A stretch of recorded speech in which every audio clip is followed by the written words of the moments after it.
नमस्कार. तिरंगा न्यूज वृत्तवाहिनीवर आपले मनपूर्वक स्वागत. आता पाहूया आजच्या काही ठळक घडामोडी. पुणे नाशिक रेल्वे मार्गावरील GMRTचा प्रश्न निकाली काढावा. आमदार अमोल खताळांनी विधानसभेचे वेधले लक्ष.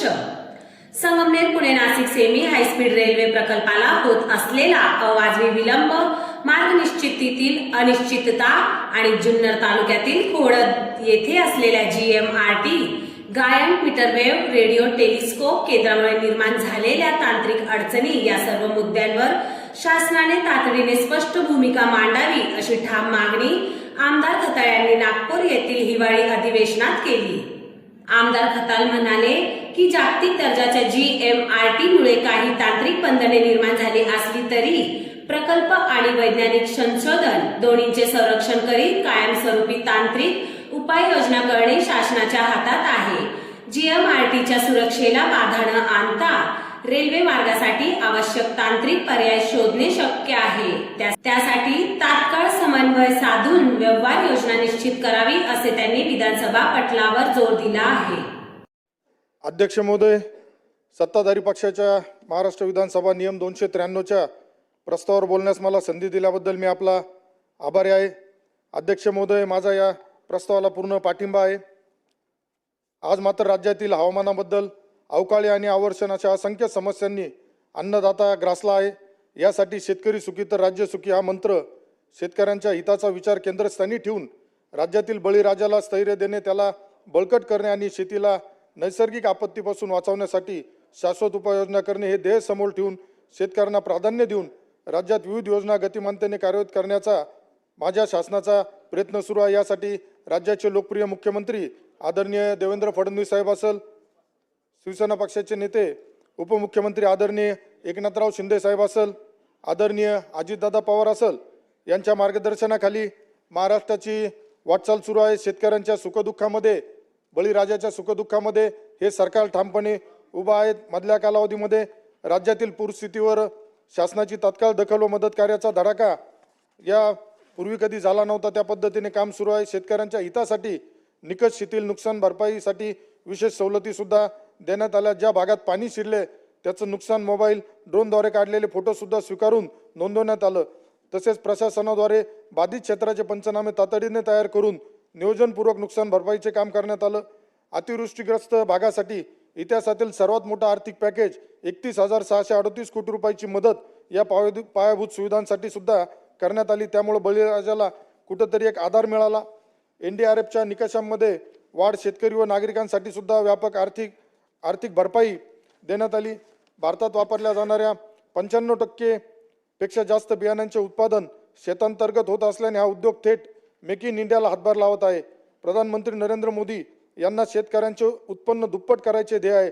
हवामान बदलाचा परिणाम शेतीवर गंभीर परिणाम होत आहे. त्यामुळे आता लवचिक हवामान प्रतिरोधक वाहनाची गरज अधिक वाढली आहे. रासायनिक निष्ठाचा वापर कमी करणे आणि नवकल्पक बियाणांकडे वाटचाल करणे अत्यावश्यक वाटत आहे. गाव तिथे गोदाम ही संकल्पना 15 जानेवारी 2025 रोजी तत्कालीन मुख्यमंत्री माननीय नामदार श्री एकनाथराव शिंदे साहेब तसेच विद्यमान उपमुख्यमंत्री देवेंद्र फडणवीस साहेब यांनी राज्यातील शेतकऱ्यांना शेती प्रक्रिया व कृषी विषयक साधन सामुग्री साठवण्यास मदत करण्यासाठी, विशेषतः ग्रामीण भागात सर्व सुविधा साठवण क्षमता निर्माण करण्यासाठी पुढाकार घेतलेला आहे. त्यामुळे शेतकऱ्यांना आज कृषी गोदामाच्या बांधकामात खाजगी सहकारी क्षेत्रांना गुंतवणुकीसाठी प्रोत्साहन करून कृषी गुंतवणुकीतील प्रक्रियेचे पुनर्जीवन करणे, जेणेकरून शेतकरी त्याचा शेतमाल साठवण्यासाठी सहज उपलब्ध होईल, अशा पद्धतीने सुरू आहे. राज्यातील 25 हेक्टर जमिनीवर नैसर्गिक शेती सुरू आहे. गोपीनाथ मुंडे शेतकरी सानुग्रह योजना सुद्धा यापूर्वी जे ऑफलाईन फॉर्म होते ते सुद्धा आता ऑनलाईन झाले आहेत. अध्यक्ष महोदय, 93च्या प्रस्तावित विदर्भातील गडचिरोली नवीन रेल्वे मार्ग, नागपूर मेट्रो रेल्वे प्रकल्प आदी कामांना गती देण्याची मागणी आहे, याचे मी समर्थन करतो.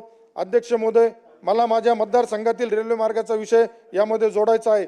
Pune Nashik semi high speed railway प्रकल्प अनेक वर्षापासून प्रलंबित आहे. हा प्रकल्प पुणे, अहमदनगर आणि अहिल्यानगर नाशिक जिल्ह्याच्या विकासासाठी अत्यंत महत्त्वाचा असून तो राज्यातील विकासाच्या धोरणाशी संबंधित आहे. प्रकल्पाला होत असलेला आवाजावी विलंब आणि मार्गाच्या निश्चितीबाबत शासनाने अधिवेशनात भूमिका स्पष्ट करावी. अध्यक्ष महोदय, नारायणगाव जवळील खोडद येथे असलेल्या GMRTचा कारण तांत्रिक संवेदनशीलतेचा सुरुवातीला गांभीर्याने विचार न केल्यामुळे वारंवार प्रकल्पाचं डिझाईन बदलायला लागलं होतं.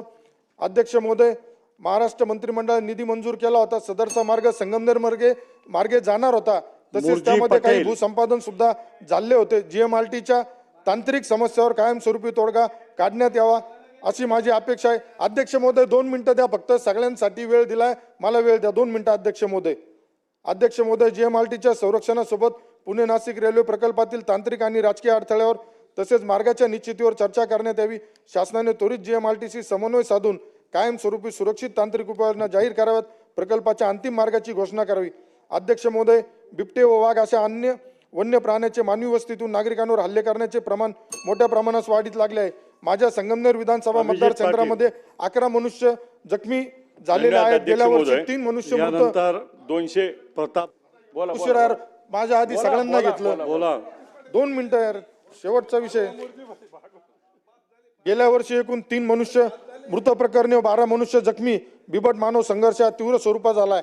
अध्यक्ष महोदय, शेजारील जुन्नर तालुका असल्याने तिथं बिबट हे अकोले संगमनेर या क्षेत्रातही आढळतात.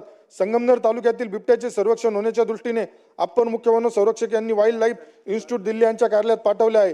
विद्या आत्रे व बेलसर यांनी सादर केलेला संगमनेर तालुक्याचा अभ्यास अहवाल 2007 साली सरकारने स्वीकारला नाही, तो स्वीकारला जावा अशी माझी मागणी आहे.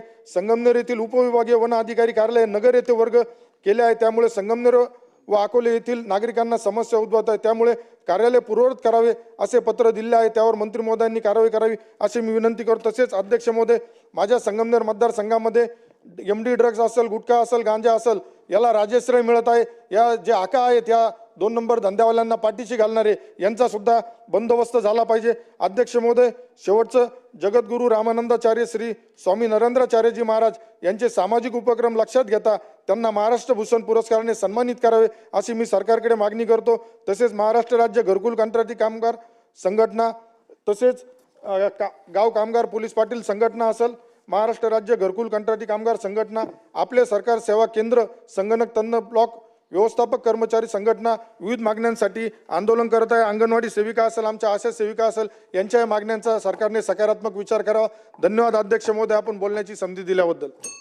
अशाच नवनवीन घडामोडी पाहण्यासाठी आजच आपल्या तिरंगा न्यूज यूट्यूब चॅनलला लाईक करा, सबस्क्राईब करा.